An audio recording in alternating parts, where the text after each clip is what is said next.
Schmuckler. We shouldn't stop marveling at what we have witnessed, uh, how extraordinary it is, how unthinkable it would have been or seemed to Americans at any other time that a man could behave all the ways that Trump has, with all the crimes as well as other things, and then be elected president.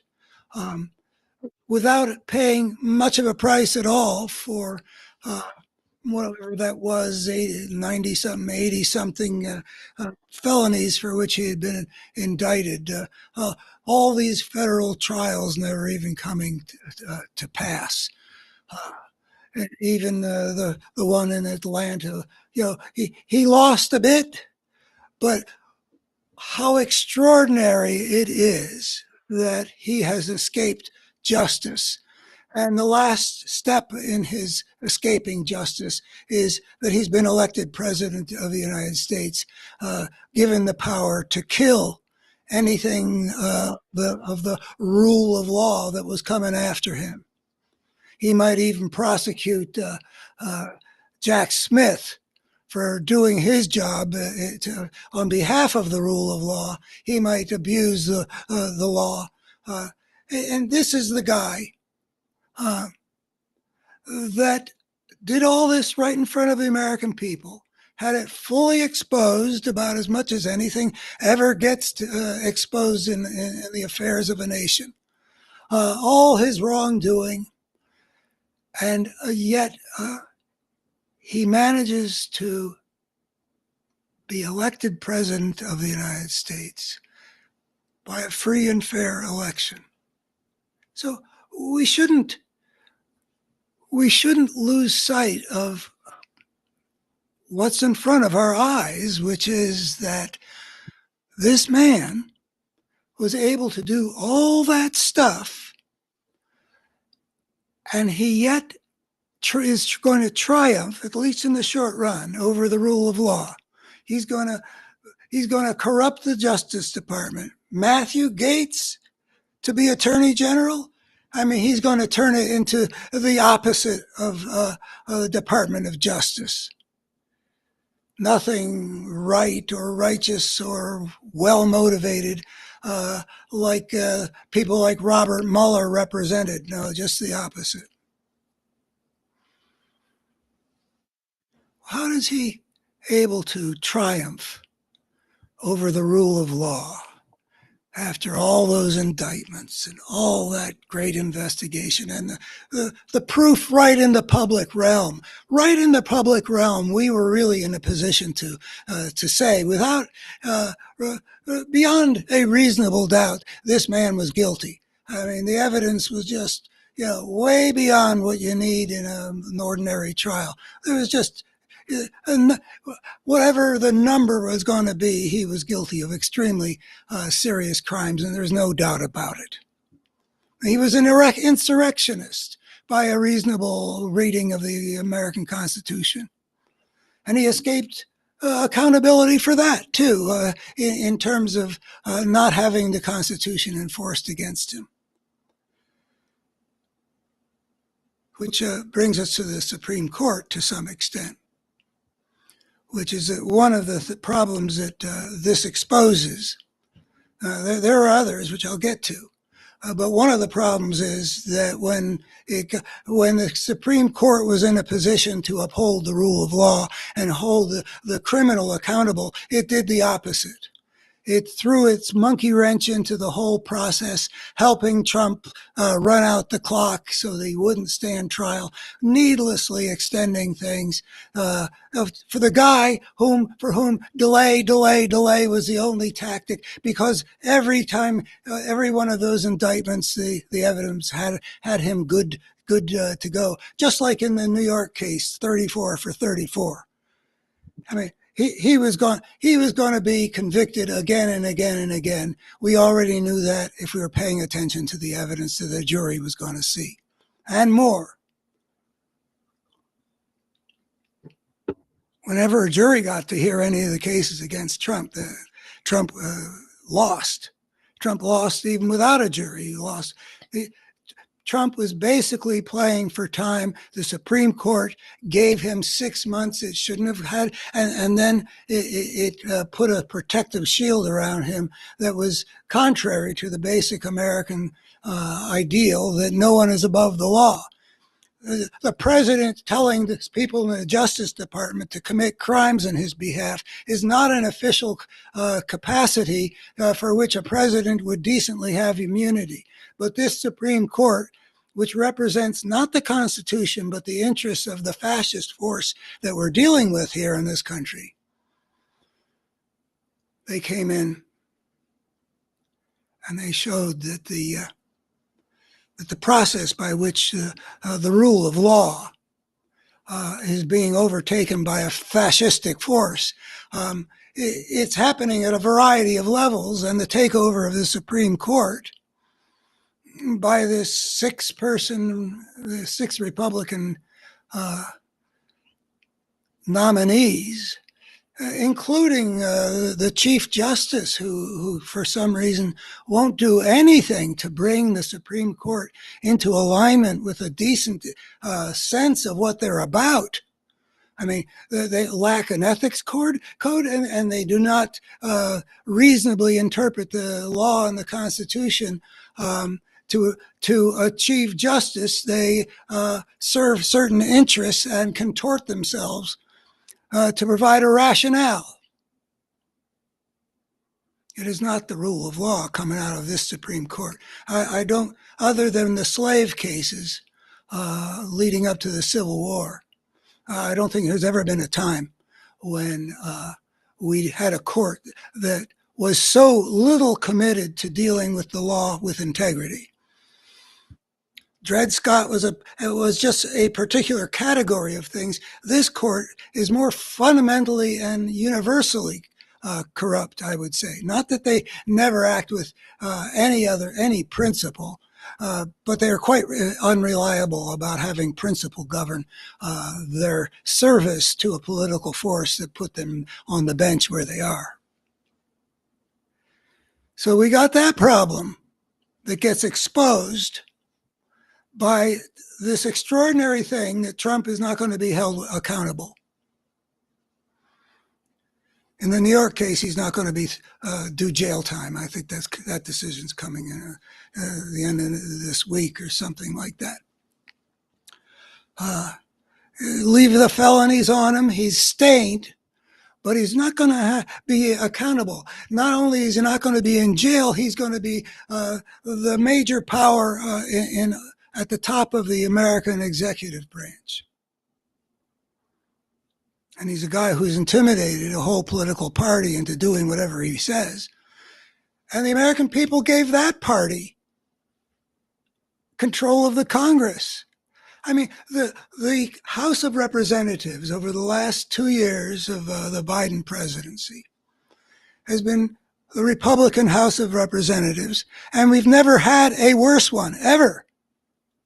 This is one that accomplished nothing and made a fool out of itself at every turn, dealing in lies and just having no constructive idea, in which it becomes actually a matter to fight against if the Speaker of the House, in order to prevent the country from going into default, actually works with the Democrats. That is crazy land out there, and it was right in front of the American people, and the American people chose that as well. I don't understand the country that I live in, but I continue to look at it, and I try to find out, well, how is it that something so extraordinary as this naked threat to the rule of law has been able to defeat the rule of law at this juncture? That election was a showdown that was right in front of all the American people. It was a matter that it was a contest that was basically about what's going to govern here. And what the answer was, Trump is going to govern, not the Constitution, not the law. It's going to be Trump. And so there's an American people element in this too. What is with the American people something not good, that they could look at the naked conflict that there was that uh, this election was about. All the ugly stuff on the Trump side, and a pretty good job of presenting the opposite of all the ugly stuff by Kamala and Tim Walz. A decency, a forward-looking, spirit of cooperation, of inclusion, of let's move forward together. All that being just the opposite of what was coming out from Trump, and yet Trump got more votes. So whatever that's about in the American people, that's a whole topic in itself. That's part of how Trump has been able to beat the rule of law that was coming after him. After he committed the most serious crimes in American history, he had to come after him. And that brings up also the Attorney General Merrick Garland. He see him as a perfect embodiment of the fine liberal spirit in both its great strengths of, I mean, this is really a decent guy. This is a guy who came into his office with a passion to make the sacred Department of Justice whole again after the corruption from William Barr and all that terrible stuff in the Trump administration.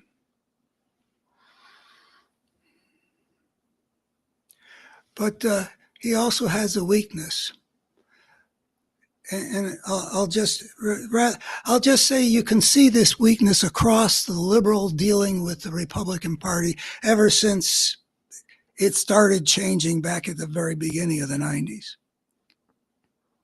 It is a failure to join the combat when the battle is pressed against you. It's a shrinking from the battle, often accompanied by a denial that there's anything to shrink from. But there has been. And there's something that happened in the spirit of liberal America. I don't think it's inherent to liberalism, but it's visible in our history that would rather, that does not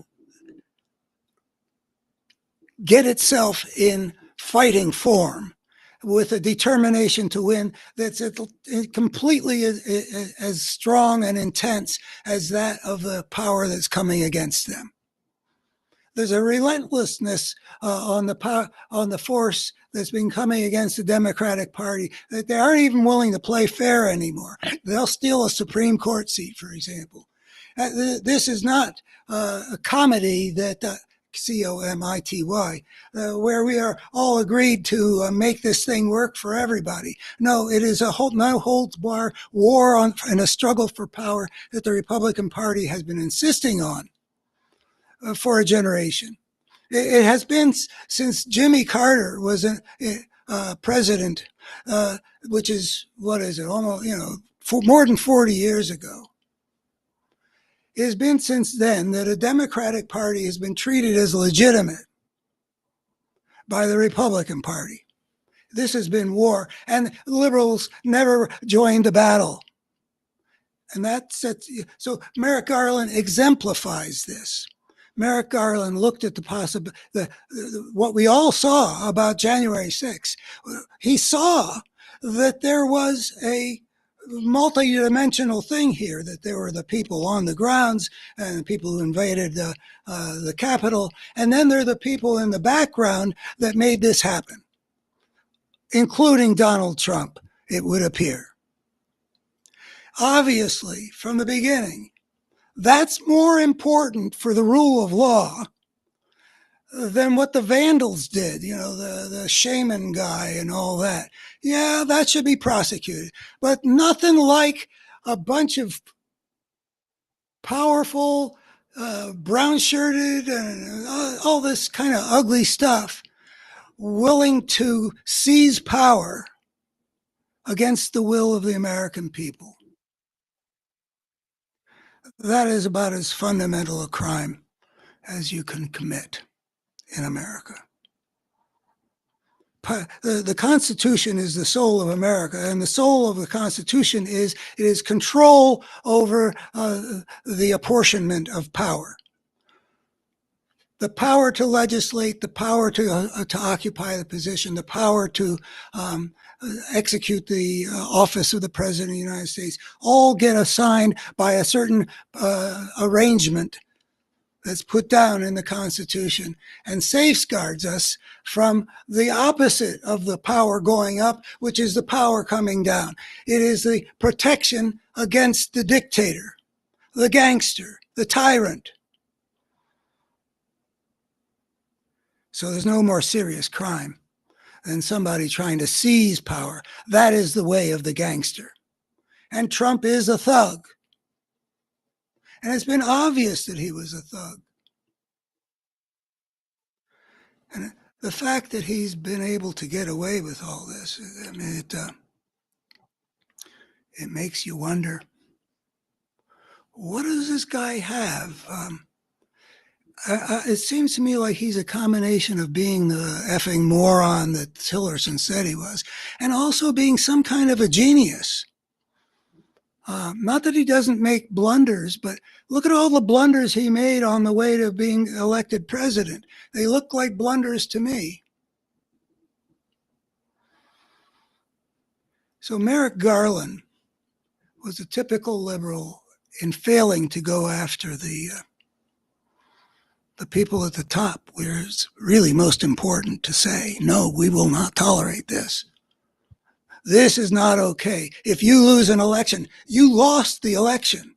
We have a fundamental agreement in this country that this is how power is going to be dealt with. And that agreement is the foundation of all the blessings that we have as a free people, the generations of Americans. Not everyone, of course, but a whole lot of people, enough so from all over the world, people wanted a piece of it. Free people operating by a constitution that controls power with the will of the people. And with all of its flaws like the Electoral College, it's nonetheless so much superior to the way of the gangster. It matters. Merrick Garland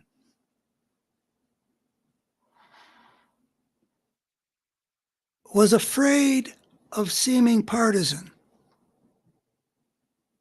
And he therefore acted in a political way in order not to appear to be acting politically. But in the face of what the organizers of the insurrection had apparently done, there could be no more obvious duty for an attorney general than to look into how did this insurrection occur and to find the responsible, to impose appropriate legal responsibility on those who had committed crimes. But he didn't. He acted politically in order not to appear acting politically. Going after Trump was at the very heart of the responsibility of a guy whose job it is to protect the rule of law. Trump had challenged the rule of law at its foundation. And now he's been elected president.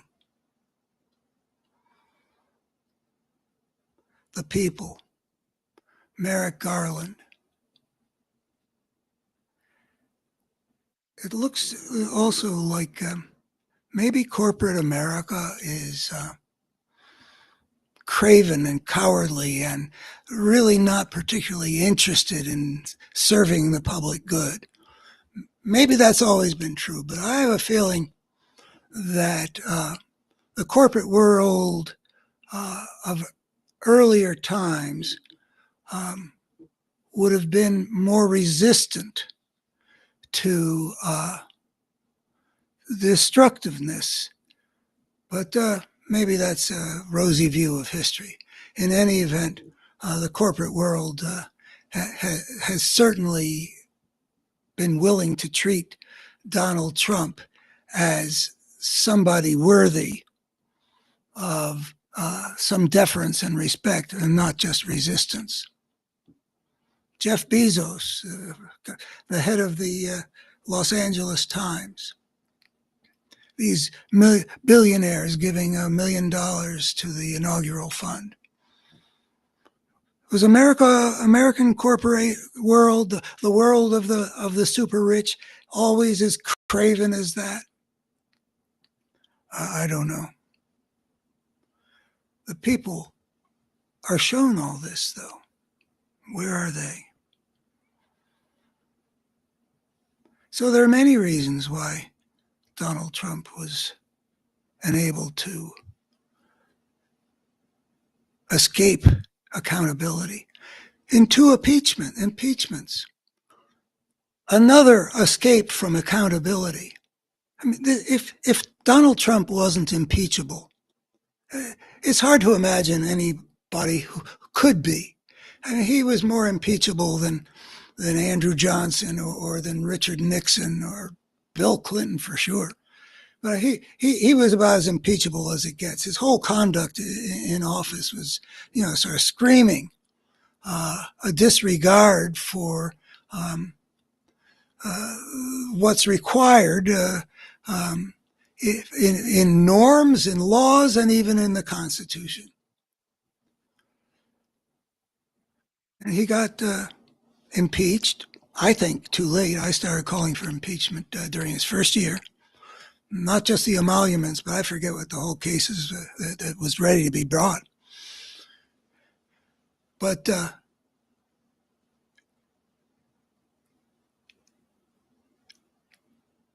he was impeached.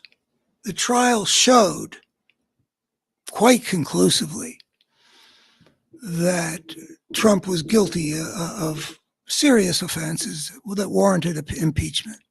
I don't think either case was at all close. And the senators all had taken an oath, which the majority of the Republicans, all but, in the first case, all but Mitt Romney, and the second trial, impeachment trial, all but 7 Republicans, all sided with the criminal in violation of the oath that they'd taken, because the cases were really quite well proven. And what is the problem in America that points to? I would say it points to the utter moral bankruptcy of the Republican Party. Anybody with any integrity can't last there, like Liz Cheney or Adam Kinzinger. In order to last, you've got to bow to the gangster, and anybody who'll do that. So that's what they did. They didn't want to be driven out. The second time around, I think there were 10 Republicans in the House out of 200 or something who voted to impeach Trump after the insurrection, after he was out of office too. But they all lost almost all, I think all but one, maybe a guy in Oregon or something, eventually lost their seat. Either they stepped down like Adam Kinzinger, and or they ended up getting booted off by the Republican base that will kick anybody out who opposes Trump. So there's a moral bankruptcy in that party, which led to their willingness to protect their own political skin and their power and their status in a party where Donald Trump could turn their voters against them.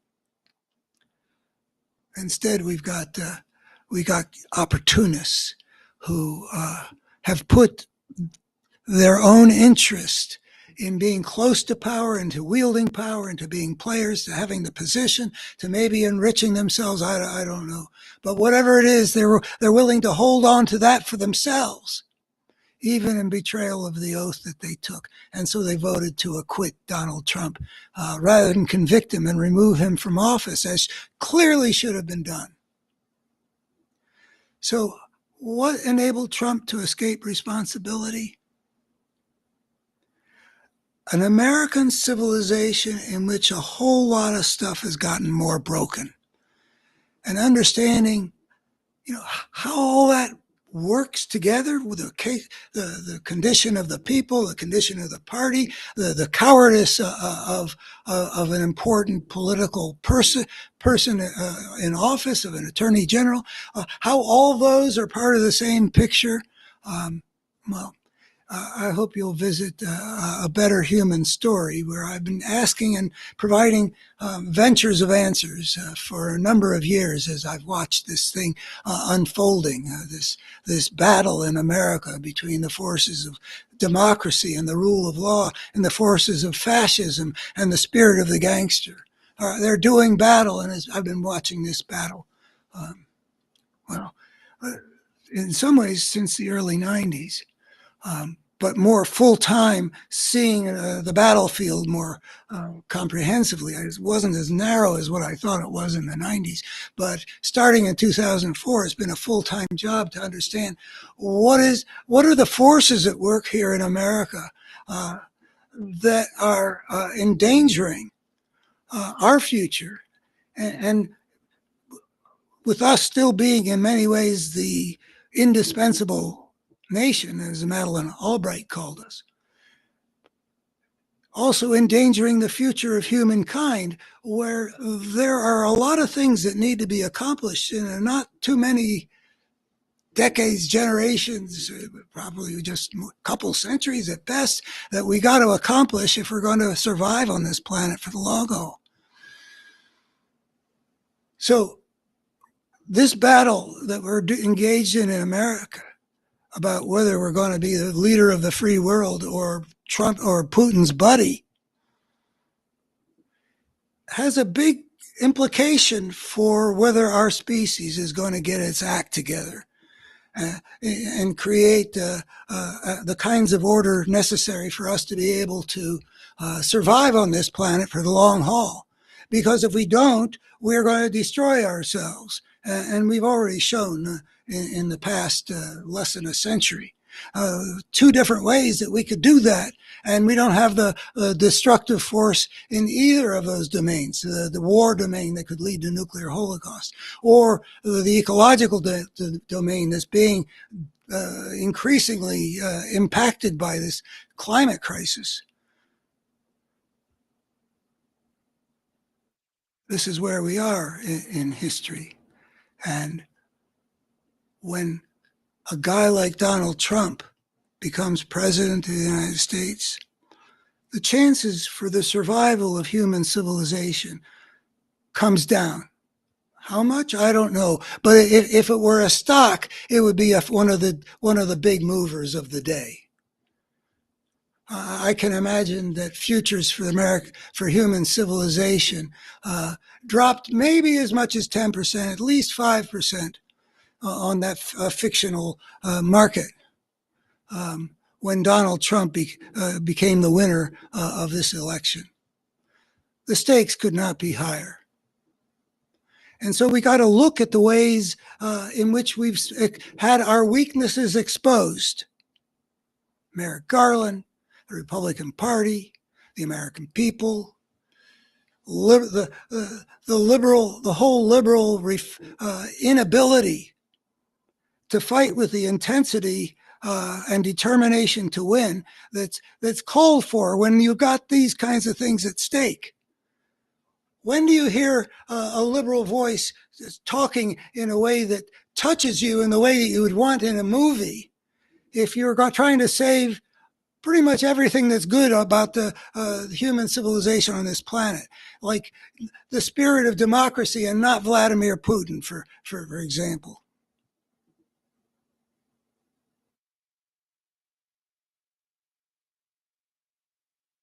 This is a battle in our times that parallels the fundamental dynamic that's been driving human history since the emergence of civilization. And that's my big idea. I hope you'll go check it out.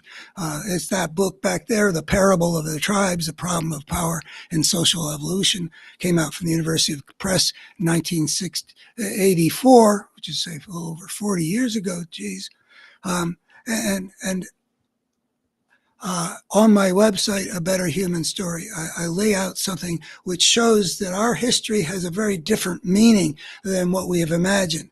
It has some implications that I think could help us survive for the long haul, including understanding that the ugliness that we see in the world around us, the human world, and in human history going back millennia, that ugliness is there, but it is not a clear reflection of our inborn nature, that we really should understand ourselves somewhat differently because we should recognize the social evolutionary force that we unleashed, because any creature that starts onto the path of civilization